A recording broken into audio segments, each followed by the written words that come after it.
Bonjour, dans cette vidéo, on va voir la différence entre deux propriétés CSS, donc la propriété margin et la propriété padding. Donc pour commencer, j'ai créé un fichier HTML. Dans ce fichier HTML, au niveau du body, j'ai créé deux balises. Donc une balise div avec une classe mef-du6 center et à l'intérieur, mon h1 qui apparaît ici avec une classe mef-h1. Donc concernant la div, si on va sur la feuille de style, on voit bien que j'ai appliqué une largeur fixe de 800 pixels et une propriété margin auto qu'on verra tout à l'heure qui permet de calculer la marge à gauche, à droite de manière automatique. Et ce afin de centrer notre élément. Et au niveau de mon H1, j'ai appliqué un background couleur bleu clair. Et j'ai appliqué une bordure, donc de type solide, d'épaisseur 5 pixels et de couleur bleue. Et j'ai aligné mon texte au centre pour éviter que mon texte commence à gauche. On voit bien que mon texte est bien centré. Au niveau du body, j'ai retiré la marge et le padding par défaut. Donc je les ai mis à 0 pixels. Et j'ai appliqué une couleur de background, une sorte de rose clair, pour différencier notre div avec notre H1 du reste du body.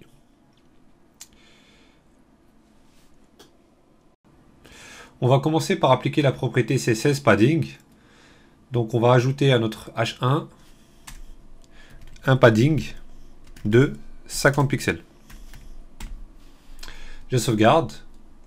Et ce que l'on voit, c'est une sorte de remplissage intérieur. Donc on a remplissage intérieur. Mais si on regarde ici au niveau de la bordure avec l'ensemble de l'élément, on voit qu'il n'y a pas eu de changement de position. C'est simplement un remplissage intérieur. C'est comme si notre H1 avait augmenté de taille. Si on ajoute par exemple 150 pixels, on va voir ici un plus grand remplissage. Donc ça c'est la propriété padding quand on veut rajouter un remplissage tout autour de notre élément sans changer bien sûr notre position, sans bouger les éléments qui sont tout autour. Donc ça c'est la propriété padding. Donc par opposition à la propriété margin, qui elle ne va pas rajouter de remplissage. Donc si on ajoute ici par exemple 100 pixels, on voit que notre élément est de même taille, aucun remplissage intérieur. Par contre, on a ajouté 100 pixels en haut, à gauche, à droite et en bas. Si j'ajoute ici par exemple 200 pixels, on voit qu'il y a 200 pixels en haut, à gauche, à droite et en bas. Donc l'élément se déplace par rapport aux autres éléments. Ici c'est la taille de notre écran, mais ça aurait pu être d'autres balises de type paragraphe, image, etc. Donc la principale différence entre la propriété margin et padding, c'est que le padding, lui, va ajouter de l'espace intérieur. Donc si on remet ici la propriété padding, on va avoir un remplissage intérieur, mais l'élément reste au même endroit. Alors que le margin, lui, il ne rajoute aucun remplissage, il va simplement ajouter de la marge extérieure à notre élément. Maintenant qu'on a compris la différence entre les propriétés CSS margin et padding, on va voir comment écrire ces propriétés de différentes manières. Donc, commençons par padding. Si je veux appliquer un padding uniquement en haut, je vais écrire padding top. Je vais mettre par exemple 50 pixels. Donc ici, j'ai un remplissage uniquement en haut. Si je veux un padding uniquement à droite, je vais écrire padding right. Donc pour mieux le voir, on va mettre 100 pixels. Donc on voit bien que j'ai 100 pixels de padding à droite. Si je veux mettre en bas, je vais écrire bottom. Ici, on voit que j'ai 100 pixels en bas. Et pour écrire à gauche, on va utiliser padding left. Donc là, j'ai 100 pixels de padding à gauche.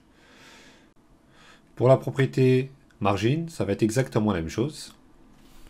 Donc on va écrire ici margin top.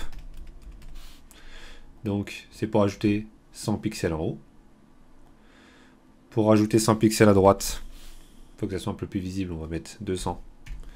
Donc margin right. Margin bottom pour en bas. Donc on ne verra rien parce qu'il n'y a aucun élément en bas. Mais si on avait ici par exemple un élément, ça l'aurait décalé vers le bas. Et enfin, margin left pour ajouter la marge à gauche. Donc on voit bien que pour appliquer de la marge uniquement en haut, à droite, en bas ou à gauche, on a 4 propriétés différentes. Maintenant, si on va appliquer, comme on l'a vu tout à l'heure, de la marge sur les 4 niveaux, on va uniquement mettre margin. Et si on met uniquement margin, ça va appliquer sur les 4 côtés. Donc si je réécris ça, j'ai 200 pixels en haut, en bas, à gauche et à droite. Et de la même manière pour le remplissage, si on veut remplir au niveau des 4 côtés, on va écrire directement padding. Maintenant, supposons qu'on veuille ajouter du padding uniquement en haut et à droite. Donc on pourrait faire padding top de 100 pixels. Et ici, padding right de 200 pixels. Et en faisant ça, j'ajoute en haut et à droite. Donc c'est un comportement bizarre, c'est normal, mais il va ajouter du padding en haut et à droite. Si je voulais en ajouter uniquement en haut et à gauche, je ferais ça. Et là, on voit qu'il ajoute en haut et à gauche. Si je voulais ajouter en haut et en bas, je pourrais écrire de telle manière. Donc il ajoute du padding en haut et en bas. Maintenant, si je veux ajouter en haut, en bas et à droite, sur le même principe, on ajoute padding right. Donc là, on l'a appliqué sur 3 côtés. Donc en haut, en bas et à droite, on ajoute 200 pixels. Donc de la même manière, avec la propriété margin, si je fais margin top de 200 pixels, donc j'ajoute 200 pixels en haut, je peux aussi ajouter 200 pixels à droite.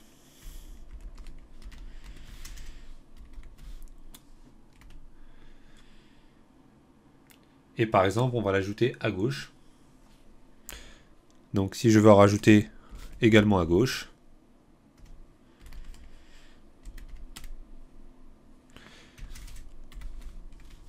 donc j'ai appliqué une propriété margin sur 3 côtés. Donc de la même manière que padding, margin fonctionne exactement de la même manière. On peut ajouter uniquement un seul côté, ou à plusieurs côtés, ou aux 4 côtés comme on l'a vu tout à l'heure. Maintenant, ce qui est intéressant en CSS, c'est qu'il y a un raccourci pour faire cela. Donc on va effacer tout ça. Et ici au niveau du padding, au lieu de réécrire margin top, margin right, margin left, etc., eh bien on peut en une seule ligne écrire directement ce qu'on veut. Donc par exemple ici, si je veux appliquer du padding en haut et à droite, donc je vais écrire comme ça. Donc je vais mettre 100 pixels comme ça, 100 pixels ici, 0 pixels, 0 pixels. Donc je vais l'expliquer. Ça veut dire ajoute 100 pixels en haut, 100 pixels à droite, 0 pixels en bas et 0 pixels à gauche. Donc le moyen mémotechnique pour retenir ça, c'est une horloge. On commence à midi, ensuite on va à midi 15, midi 30, midi 45 et on revient midi. Donc c'est top, right, bottom, left. Si j'applique cette propriété, on voit que j'ai ajouté en haut et à droite. Maintenant, supposons que je veuille ajouter uniquement en haut et en bas. Donc si on a compris le principe, ici on aura 0 et on aura 100 ici. Donc comme on a dit, on commence en haut comme une horloge, ensuite à droite, en bas et à gauche. Donc en haut et en bas. Si j'applique, j'aurai bien de la marge en haut et en bas. Margin fonctionne exactement de la même manière. Si je fais cela, j'ajoute de la marge en haut et en bas.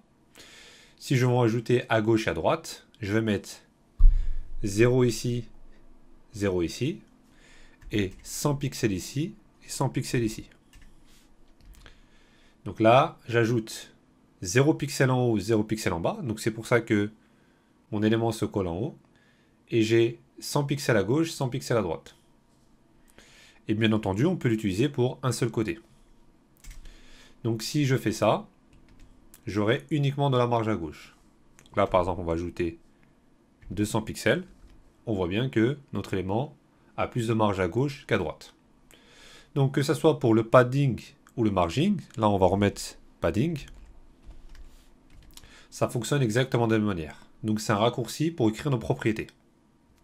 Imaginons maintenant que le padding ou la marge qu'on va ajouter en haut et en bas ont la même valeur, ou par exemple, le margin ou le padding qu'on va ajouter à gauche et à droite ont exactement la même valeur. On a, avec aussi cette manière d'écrire, une manière rapide. Donc si je veux ajouter autant de padding en haut et en bas, par exemple je vais mettre 100 pixels en haut et en bas, et 50 pixels à gauche et à droite. Donc quand on écrit avec deux unités, ça veut dire en haut et en bas, tu prends telle valeur, et à gauche et à droite, tu prends telle valeur. Si je sauvegarde, on voit bien que j'ai 100 pixels en haut et en bas, et j'ai que 50 pixels en bas. Et je vais inverser, je vais mettre par exemple ici 100 pixels ici, et 50 pixels en haut et en bas. On voit bien que j'ai plus de padding à droite et à gauche que en haut et en bas. Donc c'est de manière rapide. Donc de la même manière avec le margin.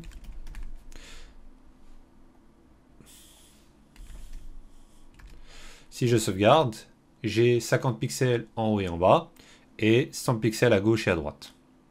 Donc c'est une manière rapide d'écrire. Dans le cas où on veut appliquer une marge en padding qui a une valeur différente en haut et en bas, mais qui ont exactement la même valeur à gauche et à droite, on peut écrire directement comme ça.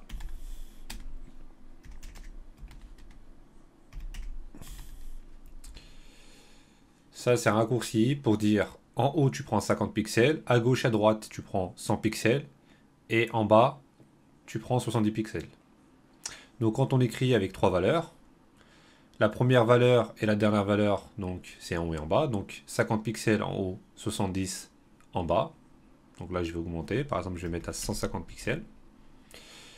Et 100 pixels à gauche et à droite. Donc si j'ajoute ici, par exemple, 200 pixels, on va voir que on a 200 à gauche et 200 à droite. Et enfin, pour terminer, on va voir une autre technique qui s'applique uniquement pour la propriété CSS margin, ici, c'est la valeur auto. Donc, qu'est-ce que ça signifie auto? Quand on met auto directement, il va en fait ajouter 0 pixel en haut, 0 pixel en bas, et il va calculer de manière automatique pour redistribuer autant de marge à gauche qu'à droite. Donc, si on fait par exemple ici 0 pixel et auto, on voit que ça ne change rien. Donc auto, en fait, c'est un raccourci pour dire je mets 0 en haut, 0 en bas, et calcule de manière automatique à gauche et à droite. Donc pour aller plus rapidement, on peut mettre auto. Tout simplement. Donc cette propriété ne s'applique logiquement que pour la marge. Donc à chaque fois qu'on voudra autant de marge à gauche et à droite, par exemple ici pour centrer une div ou un élément à l'intérieur d'une div, on va pouvoir appliquer cette propriété margin auto. Donc si je mets directement margin auto, je vois bien que mon élément est centré. Si ici par exemple je mets 100 pixels dans tous les côtés, on voit que l'élément n'est plus centré. En faisant margin auto, j'ai un élément qui est centré. Voilà pour les différentes manières d'écrire les propriétés padding et margin en CSS.